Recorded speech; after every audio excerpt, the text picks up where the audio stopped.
Good day, sisters and brothers in our risen Lord. Welcome to Hope Lutheran Church and looking ahead at the weekly word.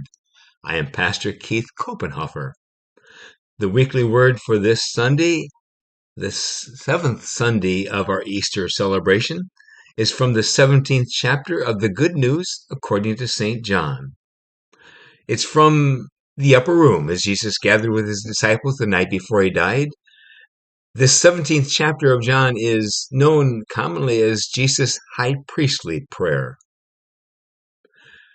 The words that I've chosen, part of that 17th chapter, Jesus said, "Father, the hour has come.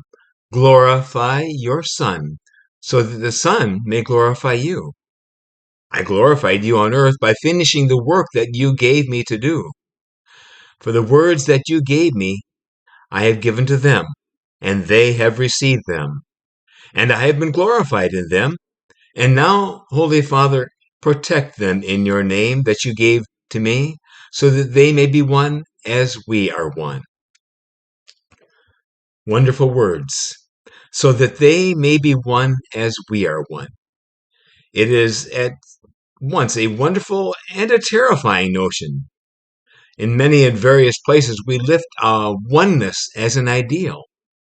For example, in literature, all for one and one for all, from Alex Dumas's The Three Musketeers, or in our nation's great seal, E pluribus unum, which means out of many, one. Even in our ceremonies, especially the wedding ceremony, and the two shall become one flesh. And perhaps the most pertinent reference is the old camp song that we used to sing, "We are one in the Spirit, we are one in the Lord." Anyway, one. In this time of deep division and brokenness in our society, we long for the peace and the unity that are seemingly implied by the prayer, that we may be one as Jesus is one with his Father. Whether it is the war in Ukraine, the racial, ethnic, and religious divisions around the world, and even within our own borders, or whether it is the aisle within our houses of Congress that is ever widening, the prayers seem beyond answer and futile. And yet, within the larger prayer of Jesus that encompasses all the chapter 17 of John's Good News, we find the key that unlocks that oneness that Jesus has already planted in the world. For Jesus said, "I glorified you by finishing the work that you gave me to do. For the words that you gave me, I have given to them."